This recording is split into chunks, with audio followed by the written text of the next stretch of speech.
Hey everybody, welcome back to ChorderClub. On today's video, we're going to be talking about the last two tiers on the CPM module. This means that this is going to be the last video before we actually get to start chording on our device. So get ready and let's have some fun. First, we're going to go over the words tier on the CPM module. This is where we're going to take all those skills that we started to hone in on the trigrams tier and start to apply them and form up entire words. Next, we're going to talk about how we can use the test tier in the CPM module to start to benchmark ourselves on character entry so we can have some progress and see how it's going over time. Finally, we're going to talk about how we can keep practice interesting so that it doesn't become a grind. We want to make sure that it's engaging and it's something that we're going to be able to do for the long term so that we get the most out of our device. Alright everybody, so like I said in the agenda there, we're going to be going right into the words tier on .io in the CPM module. This is really where we're going to take all those skills that we honed in that last part of the video, trigrams, and we're going to start to take those trigrams, put them together, and form up words. So like always, I want to share my screen, and we're going to get a quick refresher on .io. So I am here in the CPM module, in the words tier. We've got our HUD up here, we've got the main typing area, we've got statistics over here, we've got settings here, and these are all things that we're going to play around with in this video. Now I just want to go ahead and start typing some words. Of course, like the other videos, you can come down here and you can turn on show device for whichever device you're using. As I'm typing, you'll notice at the top we have the progress bar, and it is of course changing. It shows us our typing speed of the last 10 words that we typed. That's the recent WPM, and it also shows the local WPM, which is the typing speed of the entire session. So all of this that we learned in the trigrams tier still applies, and you're going to go through and you're going to start to type and practice the words. Some of these words here in the beginning are really rather easy, and then it's going to start to introduce more again as you start to type those and you get to the speed goal. Now the speed goal in this particular tier is 40 words per minute. That's something you definitely might want to adjust so that you can see new words a little bit sooner. I'm going to leave it at 40 for now. I also have the target chord set to 8, so you can see 8 of them highlighted over here. Now, one thing that I want to show you is what happens whenever you actually make mistakes. So I want to get a word that is a little longer. So let's type a few words here. Suppose we can just do it on one of these. So let's use went. So if I accidentally type the wrong letter, so here I typed K instead of W, when I type W, it of course advances the cursor here, but if I type K, it's wrong, and then if I type E, you can see that even though E is in the right spot, it will not say that it's correct because I typed KE, not WE, so you have to actually backspace. The other thing I want to mention that sometimes people will get tripped up on is that you actually do have to type this space. So once we get to chordings generally include a space at the end, but in this tier, whenever you're just typing words, you have to actually type the letter. You see there I accidentally typed the because I was reading ahead while I was talking to you guys. And so you can see this whole word is red, and it also has these dots.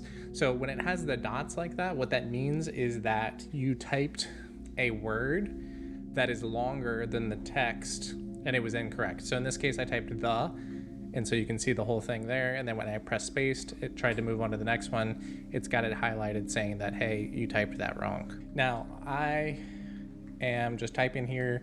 You can see I've only got a few new words introduced.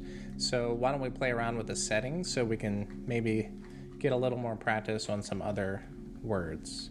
So I'm going to go over here and I'm going to change the target chords to 12.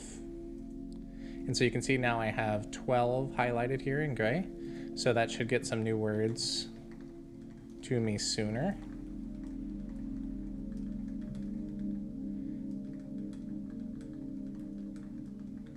And remember, the trigrams tier, you would have encountered a lot of these particular sets of letters that we're seeing here. So THA, you might recall that one from the trigrams tier.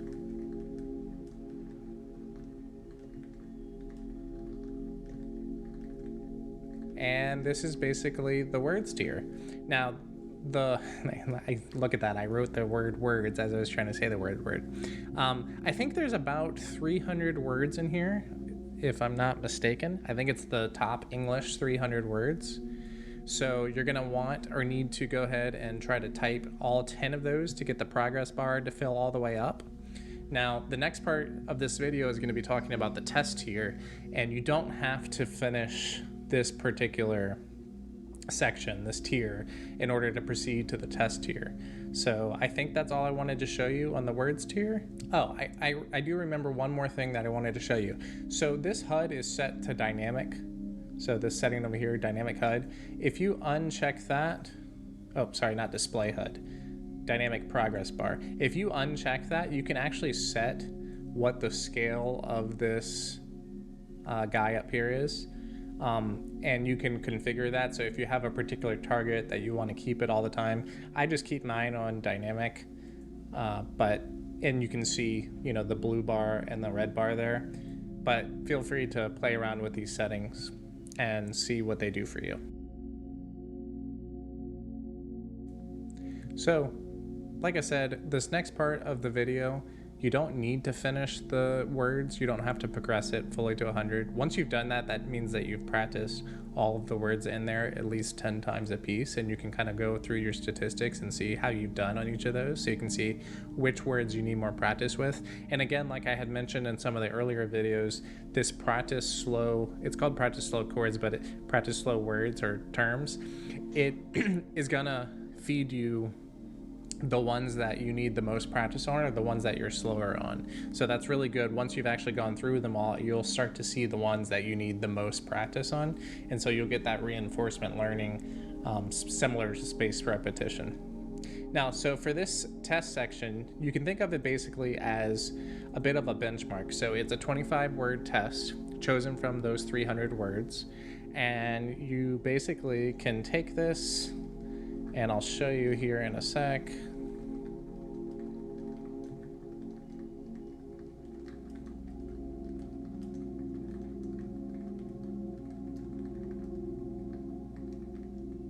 Okay, so you can see you get this graph here at the end, and it's got a wealth of information, so we're just gonna look at it and go a little bit by a little bit. So first off, in the CPM module, you're gonna be seeing that it is gonna show you your CPM for that test. You'll also see a conversion to words per minute. CPM is characters per minute. You're gonna see your typing accuracy. You're gonna see the amount chorded, and I'm gonna come back to this in a second because that is important, and then the test time that it took. And then you do get this graph where it shows your average CPM, your individual CPM, and any errors that you made. And on the x-axis here is the word. So you can see I made an error on the word A-R-E-R. That's a really easy one, so I'm surprised I did that. It's kind of hard whenever you're on camera trying to show you. But you can see, which words you did really well at. See A-N I was really fast at, and I can see that girl and country are, we're pretty slow. So you can kind of see how this is. Now the other thing is I didn't want to actually do this at this point, but in order to actually get to the very next video, you need to type 200 CPM or 40 words per minute, that speed goal, in the test here, and that's gonna unlock the next module. So when I click this button, it's gonna show you that screen, but I'm not gonna go into that just yet. I'll save that for later.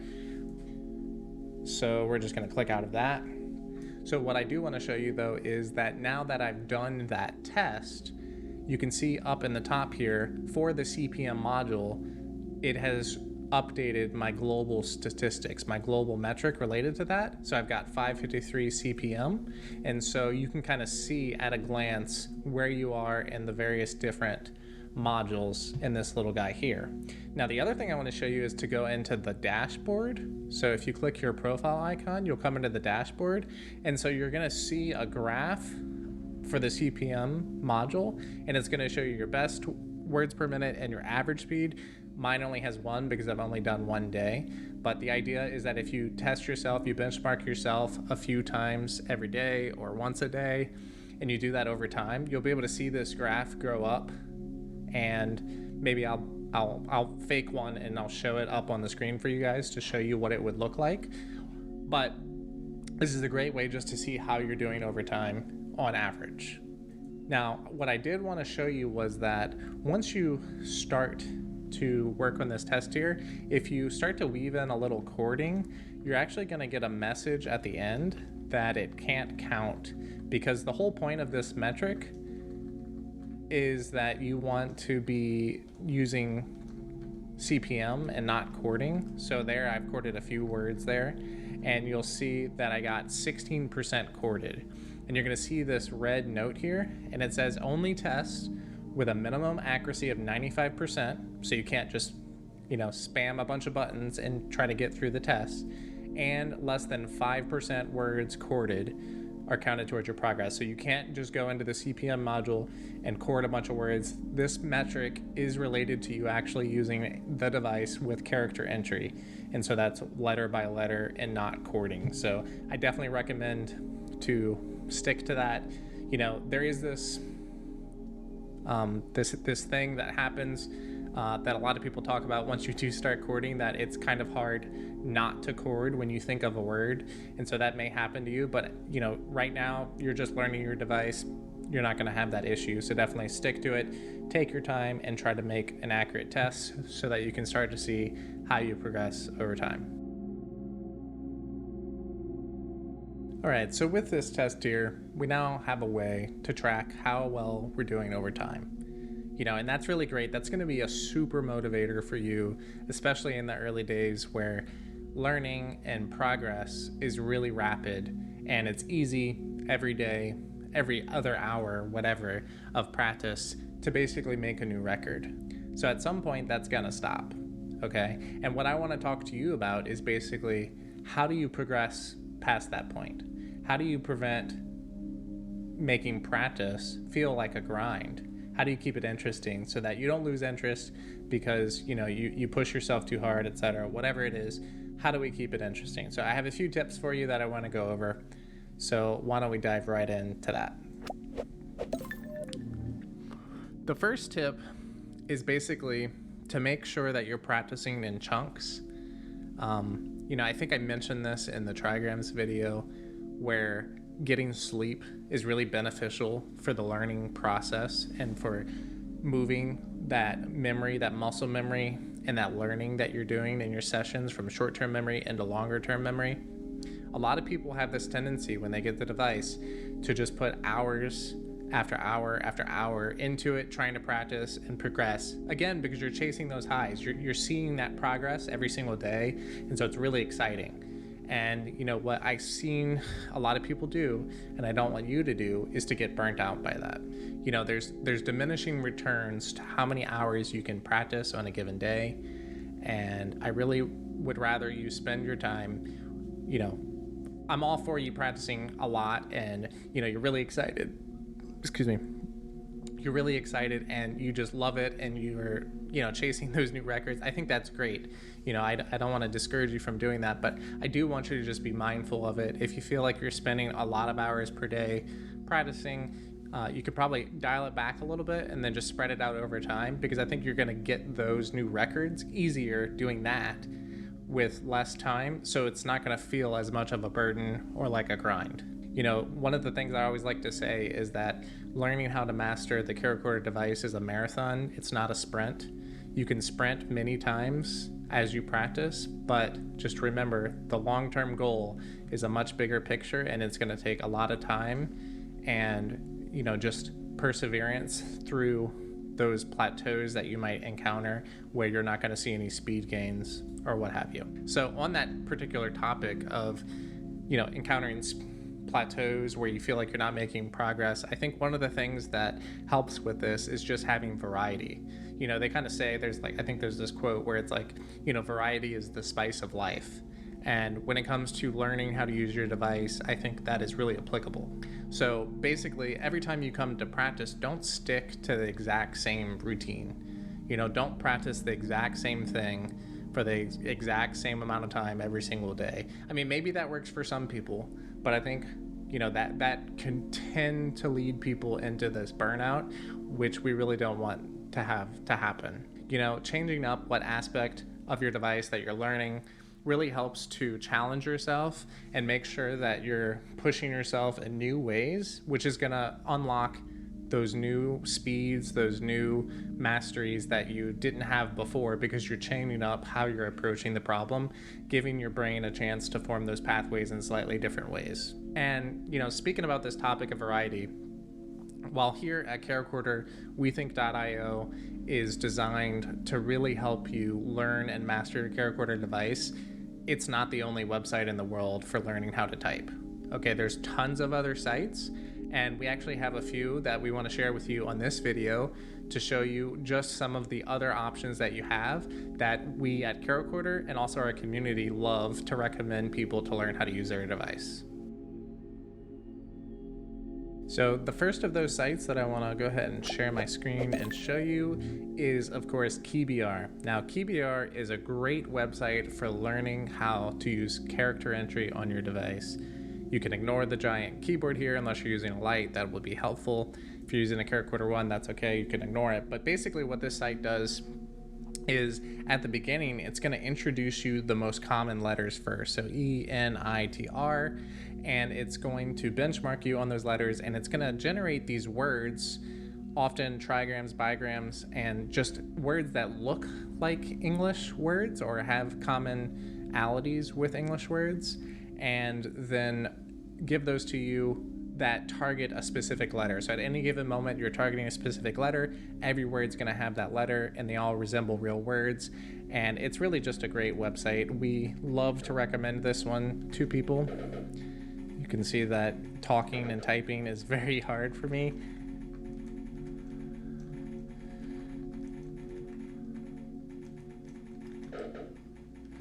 But it's really great because one of the things that I've always liked about this site is it does give you a daily goal that you can set for typing. So you can put this as part of your routine. And then also if you go to your profile, you can kind of see, the total time that you've typed. This is how I learned how to use character entry. So you can see I have it here. You can see your top speed, your average speed. You can see where you rank relative to other people. You can see a ton of information. I can't go into it all on detail here, but I definitely recommend this site for learning how to use character entry. Now, another notable entry in this category is typingclub.com. Now, typingclub.com is loved by schools across the country. You can see some of the stats. It is crazy. It actually has a really close feel to KeyBR. I don't know if it's the same tech or maybe the same people. I'm not sure on that, but it's great. It basically has I want to say 600 lessons. It kind of teaches you, it's got these videos, they're really great, but there's all these different sections. There's this home row section, top row. So it kind of breaks up learning how to touch type. And there's also this placement test. So if you already know kind of how to use the device some, you can take the placement test and then it'll put you down in there. There's lessons on symbols and all these other topics. I think it's really good. One thing worth mentioning here, I think, the default Typing Club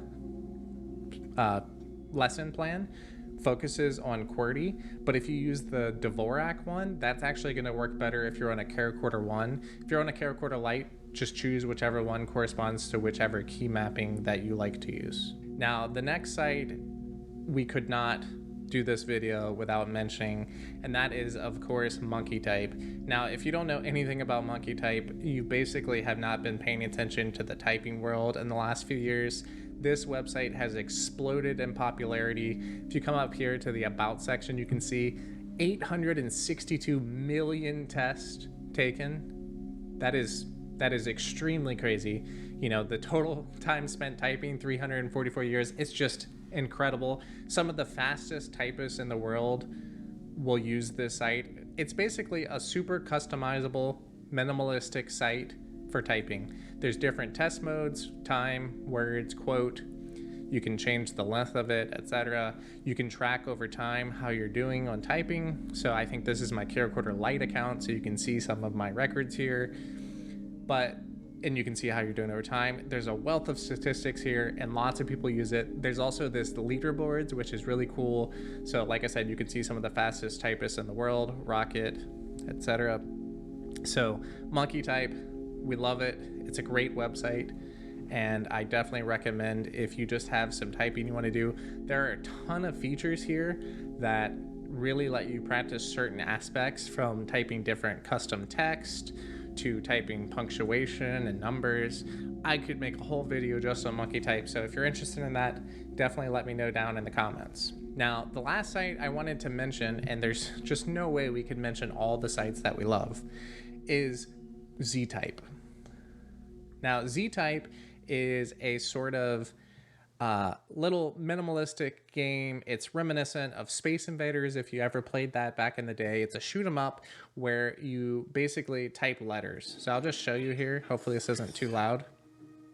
So letters come up on the screen, words, and you just type them, and it's going to go through, and you're going to go through many different waves.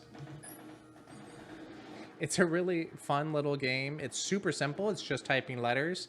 Over time, it's going to get a little quicker. You can also, I think, make your own text. You could put whatever text you want in here. So if you have like a custom, like a book or something that you're reading, you could paste that in.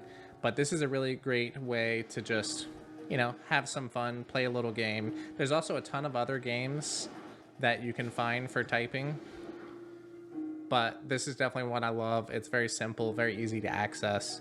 And yeah, so this is definitely one to spend hours on if you don't pay attention to what you're doing, because it's pretty fun. And I think that kind of concludes what I wanted to show you. So, there's a ton of opportunities to use other sites other than .io that I think can spice up your practicing. You can work these into your routine. You can have, like, on Mondays you do trigrams, and on Tuesdays you focus on the words, and then on Wednesday you practice your favorite book that you're reading or something. Be creative, make it easier on yourself by introducing variety and being realistic about how much you can actually do, and just doing chunks of practice as opposed to just spending a ton of time at once trying to practice a specific thing. Now, there's so many sites that we could have recommended. These are just a few of our favorites. If you have any that you really recommend, why don't you put them down in the comments for everybody else to see as well. In this video, we went over the last two tiers of the CPM module, the words tier and the test tier. In the words tier, you will start to put your skills together and type some of the most common words. In the test tier, you can start to track your progress and work towards the goal of unlocking the chording module. Finally, we talked about some strategies to prevent burnout, including practicing in small chunks and adding variety into your practice sessions. Variety could be practicing different aspects of your device, or switching it up and using some other typing resources that our ChorderClub community loves. Whatever it is, challenge yourself and you will continue to progress. Now, for today's homework, of course, I think the goal is going to be to get to the chording tier. So spending time practicing words, making sure you're keeping it a little spicy, a little variety, and working towards getting to 200 CPM or 40 words per minute so that you can unlock the chording tier and see me in the next video.